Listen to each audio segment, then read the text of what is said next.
झांसी से जो खबर निकल करके आई है वो बेहद दुखद है।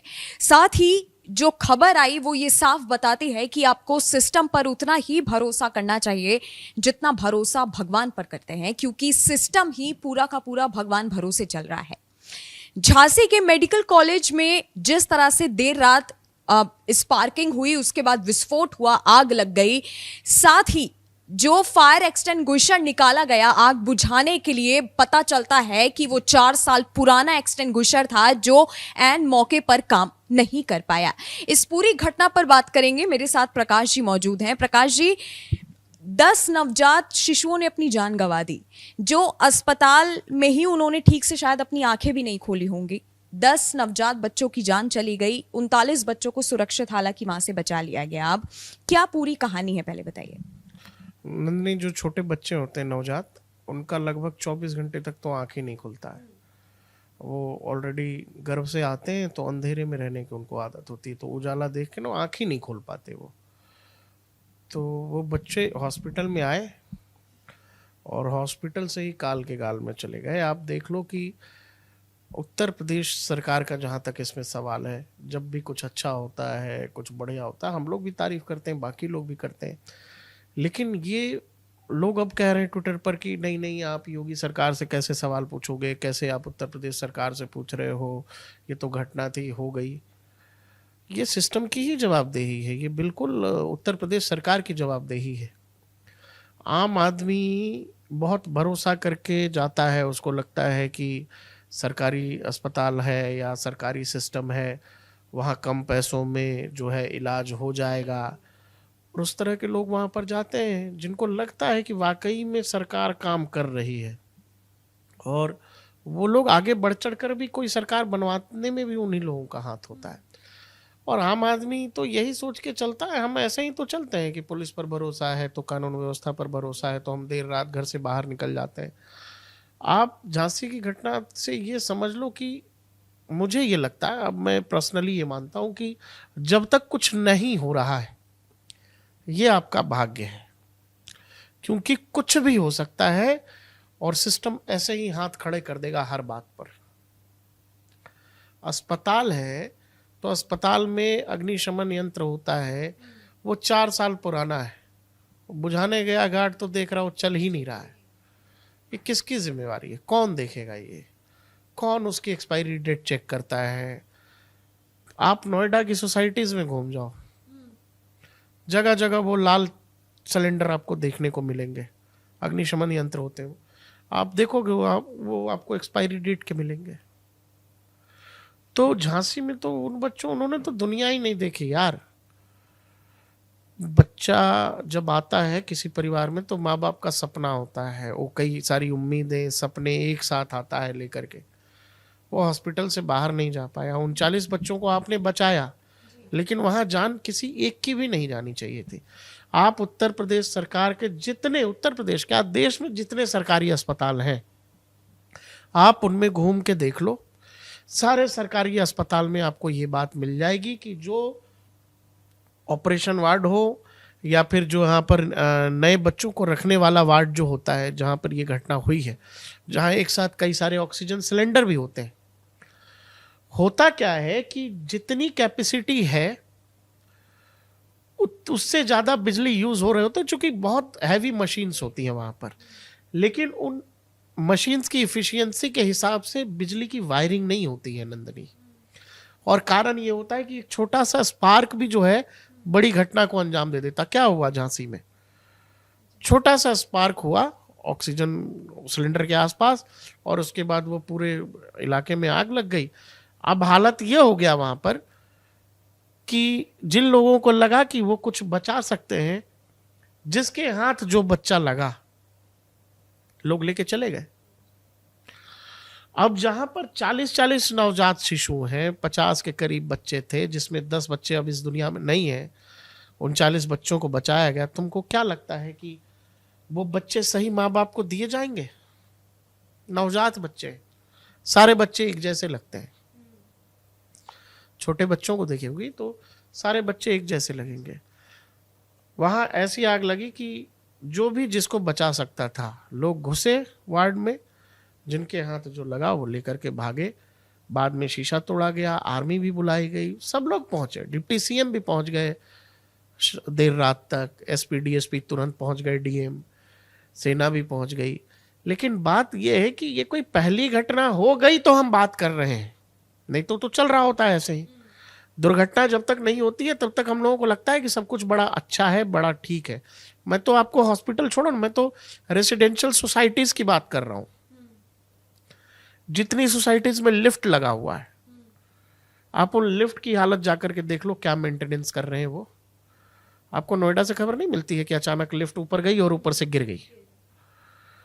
तो सिस्टम तो ऐसा ही है, ऐसे ही काम कर रहा है सिस्टम।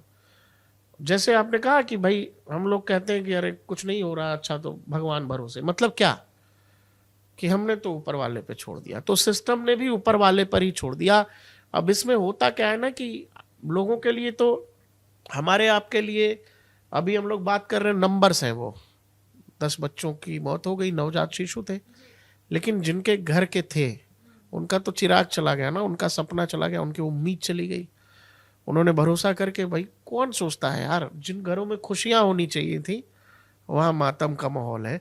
और इसमें लोग कह रहे हैं कि आप सरकार से कैसे पूछ रहे हैं, सरकार को कैसे सवाल उठा रहे हैं। अरे भाई, क्या उत्तर प्रदेश की सरकार ये अब तय कर देगी कि उत्तर प्रदेश जिलों में जितनी सरकारी संस्थान है कम से कम, या प्राइवेट हॉस्पिटल्स हैं, उनमें अगला कोई इस तरह का स्पार्क नहीं होगा?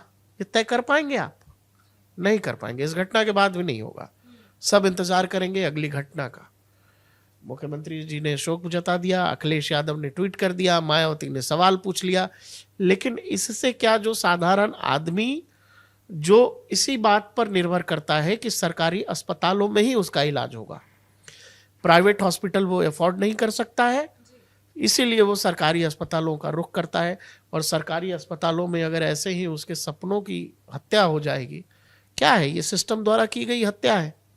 डिप्टी सीएम ने कहा है 3 चरण में जांच होनी है, डॉक्टरों की टीम जांच करेगी, पुलिस जांच करेगी, मैजिस्ट्रियल जांच होगी।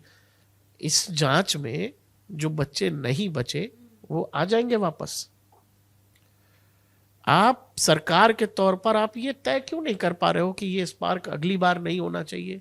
हमको जान बचाने पे, देखो दुर्घटना हो सकती है, कहीं भी दुर्घटना हो सकती है, अच्छे से अच्छे सिस्टम में हो सकती है, लेकिन हमको पता है कि हमारा हेल्थ सिस्टम कैसा है पूरे देश में, और सरकारी अस्पतालों का तो माशाअल्लाह है एकदम, सबको पता है। प्राइवेट अस्पताल कहते हैं डॉक्टर भगवान होते हैं, अब वो उससे ज्यादा बिजनेस के रूप में हो गए, मरीज को डरा करके पैसा वसूलने का एक सिस्टम बन गया है प्राइवेट अस्पतालों में। नहीं, तो आजकल डॉक्टरों को तो भगवान भी नहीं समझा जा रहा। जिस तरह से पश्चिम बंगाल में आप देख लीजिए, मैं आपसे सवाल करूंगी कि सरकारी अस्पतालों पे लोग सबसे ज्यादा भरोसा ही करते हैं, हम भी करते हैं, मैं भी करती हूँ, आप भी करते हैं, जो दर्शक हमें देख रहे हैं वो भी करते हैं।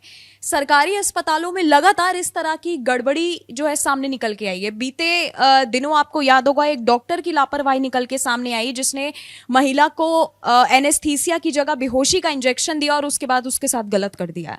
लगातार सरकारी अस्पतालों से इस तरह की चीजें जो है निकल के आती हैं। सवाल ये उठता है कि आखिरकार सरकारी अस्पतालों में जो व्यवस्था है वो किस चरम पर की जा रही है। आप खुद सोचिए, अगर फायर एक्सटिंग्विशर उस समय काम कर रहा होता प्रकाश जी, तो वो 10 बच्चे जो इस दुनिया में नहीं हैं वो भी आज जिंदा होते।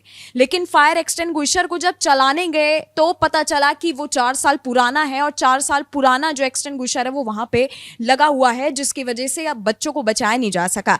जो बच्चे बच गए हैं उनके पेरेंट्स अभी भी अस्पताल के जो है वो बाहर खड़े हैं, क्योंकि उनका कहना है कि हमें हमारे बच्चे ही नहीं मिले। 5 बच्चों का पता ही नहीं लग रहा है। 5, मैंने आपसे क्या कहा कि नवजात बच्चे सब एक जैसे दिखते हैं। जिनका जो बच्चा है उनके हाथ में वही बच्चा जाएगा, ये बड़ा मुश्किल हो जाएगा अब ये तय कर पाना, क्योंकि वार्ड में लग गई आग।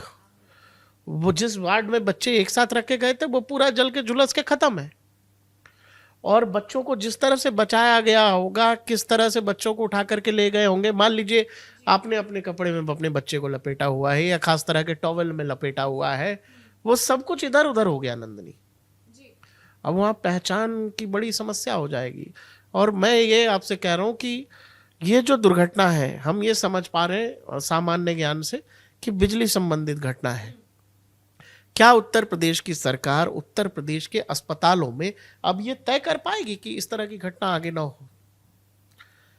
मशीन की मांग है ज्यादा, बिजली की हैवी मशीन्स लगी हुई हैं, लेकिन जो वायरिंग है वो वायरिंग उस कैपेबिलिटी को मैच नहीं कर पा रहा है, और इसीलिए इस तरह की घटनाएं होती हैं। क्योंकि होता क्या है कि आपने ठेकेदार को दे दिया, कोई भी निर्माण जब सरकारी भवन का होता है तो ठेकेदार, किसी को वायरिंग का मिल गया, किसी को पाइपलाइन का मिल गया पानी का, किसी को पूरे भवन बनाने का मिल गया, हर चीज़ अलग अलग चीज़ों। अब उसमें ठेकेदार चाहता है कि कैसे भी पैसा बचाया जाए, काम भी हो और पैसा भी बचाया जाए, और वहीं पर सारा खेल होता है, 2 नंबर का सामान लगाया जाता है जो ऐसी घटनाओं को अंजाम देता है।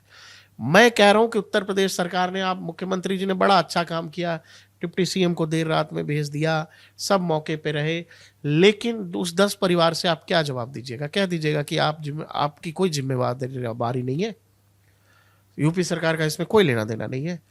उत्तर प्रदेश की सरकार, आप कहते हो ना आप सबसे जिम्मेवार सरकार हो, उत्तर प्रदेश की सरकार, योगी आदित्यनाथ ने, इंसेफ्लाइटिस होता था पूरे पूर्वांचल में छोटे बच्चों को, दिमाग बुखार, वो एक समय पे कहा जाता था कि खत्म नहीं किया जा सकता। हर बरसात के सीजन में दिमागी बुखार से वहां हजारों सैकड़ों बच्चों की मौत होती थी, छोटे बच्चों की दिमागी बुखार से, लेकिन वो खत्म हो गया पूर्वांचल से। वो योगी आदित्यनाथ के सांसद रहते, जब सीएम बने उन्होंने खत्म करवा दिया, अब वो चीज नहीं है पूर्वांचल के हिस्सों में। क्या योगी आदित्यनाथ इस घटना से सीख लेते हुए, योगी आदित्यनाथ की सरकार देश भर के, माफ करिएगा, उत्तर प्रदेश के सारे अस्पतालों में क्या ऐसा कोई दिशा निर्देश या सघन जांच चलाएगी जिसमें ये देखा जा सके कि जितनी रिक्वायरमेंट आप इस्तेमाल कर रहे हो बिजली की, और जिस तरह के हैवी मशीन्स का आप इस्तेमाल कर रहे हो, बंद वार्ड में जहां ऑक्सीजन सिलेंडर रखे हुए हैं, वहां पर जो इक्विपमेंट्स आप यूज कर रहे हो, क्या उनके लायक बिजली सप्लाई देने लायक आपकी बिजली वायरिंग है कि नहीं है? जो भी कारण है, कम से कम वही चेक करा लीजिए देश भर के, उत्तर प्रदेश के अस्पतालों में, कि जो आपका अग्निशमन यंत्र आपने दिया हुआ है कि आग लगेगा तो सिलेंडर का इस्तेमाल कर लेंगे, वही कम से कम साल भर में रिन्यू हो जाए, एक्सपायरी डेट से पहले रिन्यू हो जाए, इतना ही तय कर लीजिए। तो मैं तो कह रहा हूं कि ये तो नोएडा की सोसाइटीज में नहीं होगा। ये तो ऐसी बात है कि हम लोग बात कर रहे नहीं है ऐसी घटनाओं पर, तो क्या कोई बात करेगा? लोग तो, हमें, मैं तो बात भी नहीं करना चाहता था, लेकिन वही है कि जब तक सवाल तो पूछा जाएगा ना सरकार से, आप ही की जवाबदारी है। आप इससे नहीं बच सकते कि आपने बड़ा अच्छा कानून व्यवस्था रखा है, उत्तर प्रदेश में सब कुछ अच्छा ही हो रहा है, तो जो अच्छा हो रहा है वो आपका है, जो खराब हुआ वो किसका है? इसीलिए झांसी में जो कुछ हुआ वो सीधा सीधा योगी आदित्यनाथ सरकार की जिम्मेवारी है। और ये मैं मानता हूं दुर्घटना कहीं भी हो सकती है, लेकिन इसको तय करना सरकार की जिम्मेदारी है कि ऐसी कोई और घटना आगे भविष्य में ना हो। हालांकि जिस तरह की जो खबरें निकल के आई हैं, अब जिन 10 परिवारों के बच्चे इस दुनिया से चले गए उनको योगी आदित्यनाथ ने मुआवजा देने की भी बात कही है, लेकिन दूसरी तरफ कांग्रेस के कुछ नेता हैं जिनका कहना है कि अब योगी आदित्यनाथ को बटेंगे तो कटेंगे से ऊपर उठकर इस घटना के बारे में सोचना चाहिए। जिस तरह से प्रकाश जी आपने कहा कि सरकारी अस्पतालों पर लोगों का भरोसा काफी ज्यादा होता है, प्राइवेट अस्पतालों से ज्यादा है, लेकिन क्या सरकारी अस्पताल में जो सुरक्षा व्यवस्था है, जो चीजें, जो सिस्टम चल रहा है, क्या वो सिस्टम उस भरोसे पर खड़े उतरने लायक है या नहीं है, ये उत्तर प्रदेश की सरकार को तय करना होगा। आपका इसमें क्या कहना है, आप हमें नीचे कमेंट सेक्शन में कमेंट करके बता सकते हैं।